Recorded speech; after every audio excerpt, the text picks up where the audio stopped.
What's up, cool people? My name's Matt. Welcome back to our Bible study. Okay. So, we're looking at Deuteronomy chapter 14. A lot of the recent chapters of Deuteronomy, and maybe some following this, seem to be Moses reiterating some of God's previous commands and either further elaborating on them and or adding a bit more like nuance, detail, and or maybe even making some kind of added recommendations, so to speak, related to those commands. But yeah, otherwise I'm not sure there's too much I need to say for context on this. So this is, once again, Moses speaking to the Israelites before they go to the promised land. The younger generation of Israelites who would not have heard God's commands related to these kinds of things the first time around. So anyway, here we go. Deuteronomy chapter 14. Since you are the people of the Lord your God, never cut yourselves or shave the hair above your foreheads in mourning for the dead. You have been set apart as holy to the Lord your God, and he has chosen you from all the nations of the earth to be his own special treasure. You must not eat any detestable animals that are ceremonially unclean. These are the animals that you may eat: the ox, the sheep, the goat, the deer, the gazelle, the roe deer, the wild goat, the addax, the antelope, and the mountain sheep. Seems like a rather specific list, but I think that's going to be expanded upon a bit as we go through the chapter. But anyway, and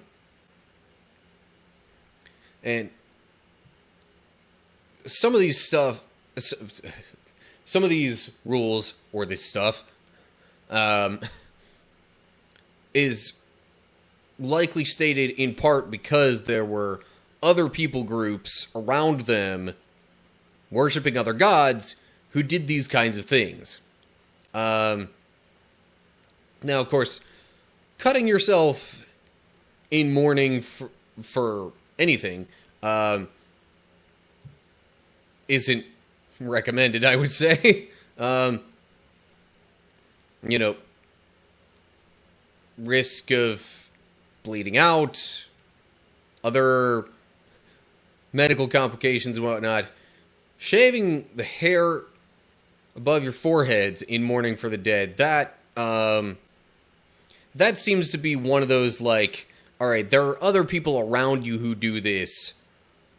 You need to be different, though, kind of commands. Nowadays, for Christians, I would almost say, like, if you mourn the same way that other people mourn, like, that almost makes it seem like you don't have the kind of hope in God that you should have. And I think there's something in the New Testament that says a similar idea. I might be just kind of tweaking / saying that a little bit differently. Anyway, footnote here at animals. The identification of some of the animals and birds listed in this chapter is uncertain. Probably because you're trying to go from the original Hebrew, which, we're not as familiar with nowadays, to the common English equivalent. So, yeah. The general idea is probably, on the part of the translators that, okay, we're going to mention some animal here that is likely at least close to the original, but we're not 100% sure if it's the exact same thing. Like, you know, gazelle versus antelope. One of them might have been a caribou instead. But, like, similar enough that you get the idea. Okay. Moving on to verse 6. You may eat any animal that has completely split hooves and choose the cud. But if the animal doesn't have both, it may not be eaten. So you may not eat the camel, the hare, or the hyrax. They chew the cud, but do not have split hooves, so they are ceremonially unclean for you. And you may not eat the pig. It has split hooves, but does not chew the cud, so it is ceremonially unclean for you. You may not eat the meat of these animals, or even touch their carcasses. Footnote there at hyrax could have been a coney or rock badger, but I'm pretty sure those are supposed to be similar animals. So, split hooves, choose the cud. Sheep, split hooves, choose the cud. Ox, same deal. Those are the, I guess that's the explanation for why these animals up here in verse 4 and 5 were listed specifically. Anyway. Okay, verse 9. Of all the marine animals, you may eat whatever has both fins and scales. You may not, however, eat marine animals that do not have both fins and scales. They are ceremonially unclean for you. You may eat any bird that is ceremonially clean. These are the birds you may not eat: the griffin vulture, the bearded vulture, the black vulture, the kite, the falcon, buzzards of all kinds, ravens of all kinds, the eagle owl, the short-eared owl, the seagull, hawks of all kinds, the little owl, the great owl, the barn owl, the desert owl, the Egyptian vulture, the cormorant, the stork, herons of all kinds, the hoopoe, and the bat. Okay, so fish that have both fins and scales are good. That's pretty cut and dry there, actually. As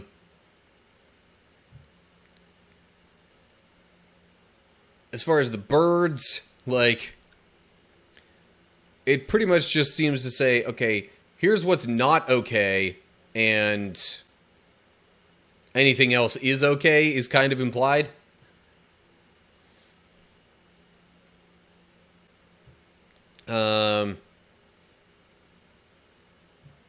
So yeah, it's not really too much else to say there, I think. Verse 19, I guess. All winged insects that walk along the ground are ceremonially unclean for you, and may not be eaten.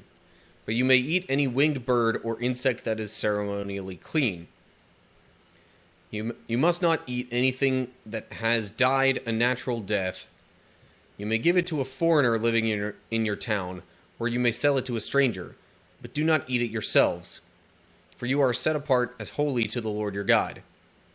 You must not cook a young goat in its mother's milk.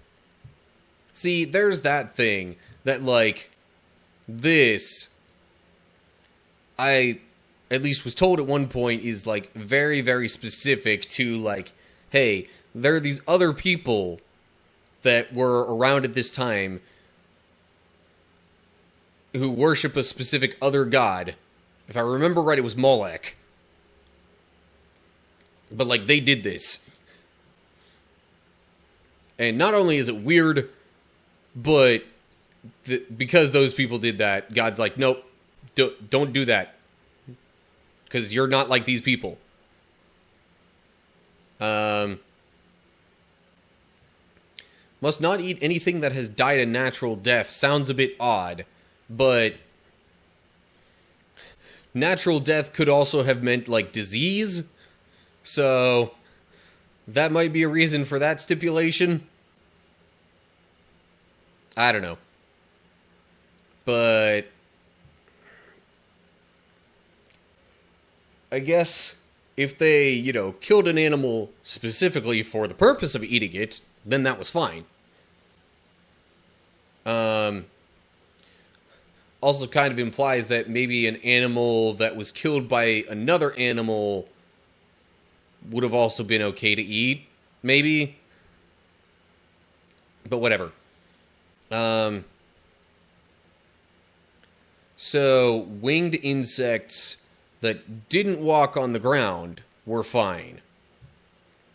I'm trying to think of an example of what kind of insect that might be, but I'm not really sure.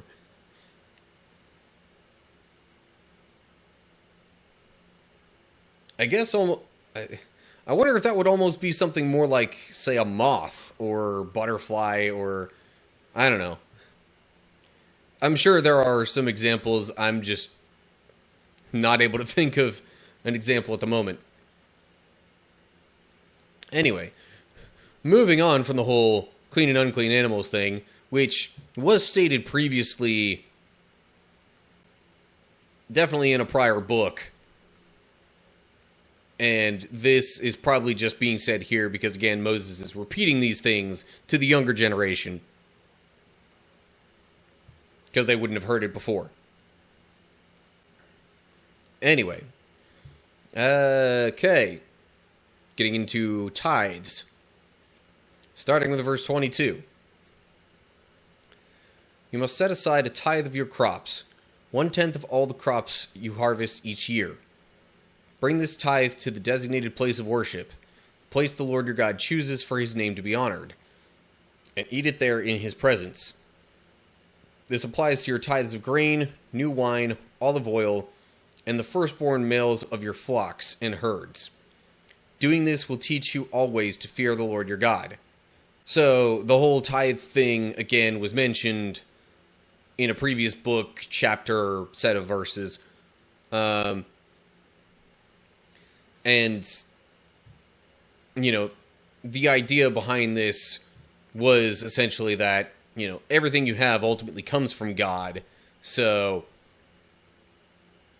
this is kind of a recognition of that and giving some of it back as kind of a way of saying thanks and or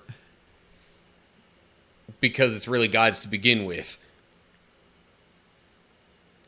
And that basically applied to any animals and crops, pretty much anything that would have potentially been turned into food was supposed to be, tithed in this way.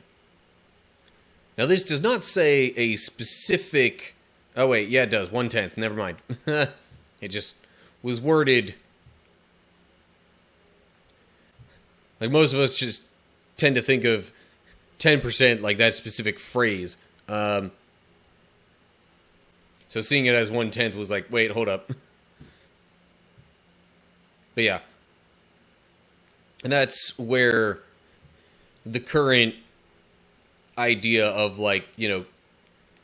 Christians giving to the church at least 1/10 of their income is, this is kind of like the earliest notion of where that comes from. But anyway. Okay. Moving on to verse 24. Now when the Lord your God blesses you with a good harvest, the place of worship he chooses for his name to be honored might be too far for you to bring the tithe. If so, you may sell the tithe portion of your crops and herds, put the money in a pouch, and go to the place the Lord your God has chosen. When you arrive, you may use the money to buy any kind of food you want: cattle, sheep, goats, wine, or other alcoholic drink. Then feast there in the presence of the Lord your God and celebrate with your household. And do not neglect the Levites in your town, for they will receive no allotment of land among you. Okay, this specifically is actually kind of flashing back to chapter 12 and what was said there, but also combined with some previous stuff that was said. So, if they lived far enough away from that designated place that, like, traveling there would have made, what they're trying to offer go bad, then understandably, that wouldn't really be an acceptable offering anymore.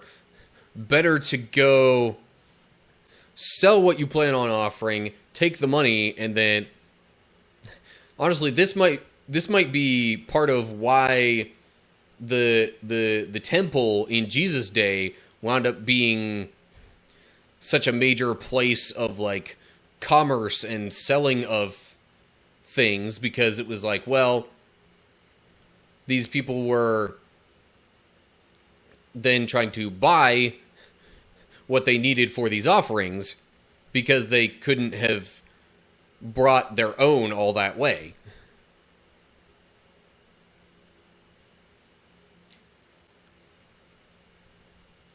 But, of course, that got twisted by the time Jesus was on Earth and saw the temple in that way. But this was probably, like, the original idea that got twisted and turned into that.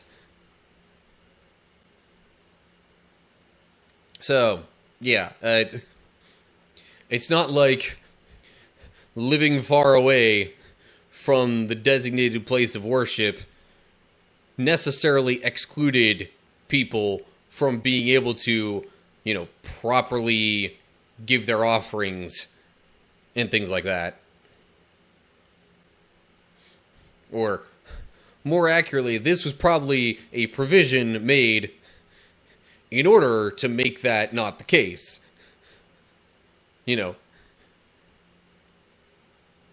Anyway, I'm digressing. And probably nitpicking my wording a little bit here.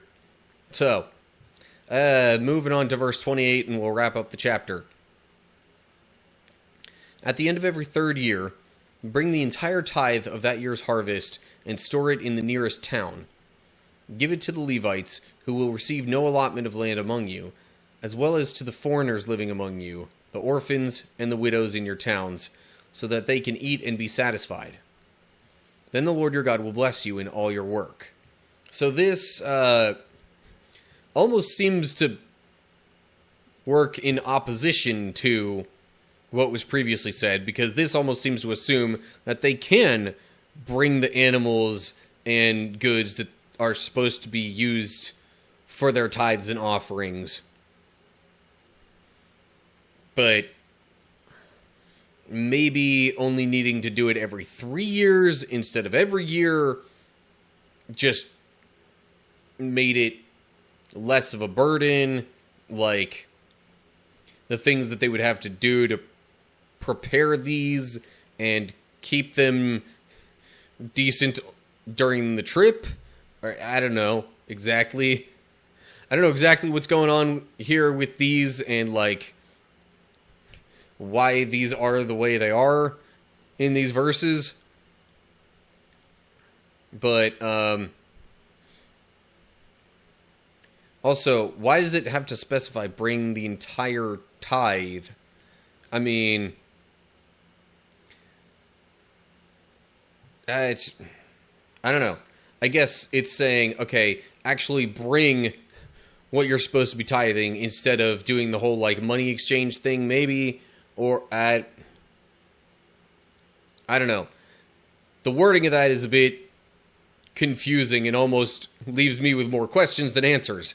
But in any case, every 3 years, every third year, they were supposed to bring that tithe and actually just keep it. Okay, it says store it in the nearest town. I guess because, okay, now I'm putting some pieces together that might make a little more sense of it. So it's like, because the Levites were spread out around the entire area of the Promised Land, at least, for a while after they conquered it and whatnot and settled into the land. Like, the towns of the Levites were spread around, and so maybe then the idea was to take their tithe, and rather than try and bring that or the monetary equivalent to the designated place of worship, they were then going to instead take it every third year to that nearest Levite town so that the Levites could have, goods stored up for a while. Well, not only the Levites, but also foreigners, orphans, widows, those who were less fortunate and, might need some of these goods just distributed to them since they couldn't provide for themselves. Okay, that makes a little more sense of it. I'm not saying for sure that's the explanation, but it makes sense to me. Okay, anyway, I don't really have too many other thoughts on that. So, I guess that will do it for Deuteronomy chapter 14. Okay, so at this point, it seems a lot like Moses is pretty much retelling a lot of the old commandments that, the prior generation of Israelites would have heard, but this generation maybe not so much. So, with it being, more of a spoken tradition and way of, spreading the word, so to speak, with writing not being so easily available back in those days, yeah, a lot of just retelling the laws, and the expectations of God's people before they go into the promised land, with maybe a little bit of added stuff here and there from Moses saying, hey, there's this little bit of advice that I want to give you related to this too. But anyway, so that's going to do it for this one. As always, like and share if you enjoyed the video. Subscribe to the channel and click the bell if you're on YouTube to get updates when I post new videos. Also, give me a follow on Rumble and any of the other social media pages listed in the description. And below the description there, leave comments with any thoughts you have. So, that's going to do it for now. Hope you're all doing well. Hopefully I'll see you for the next video. But until then, stay cool, people.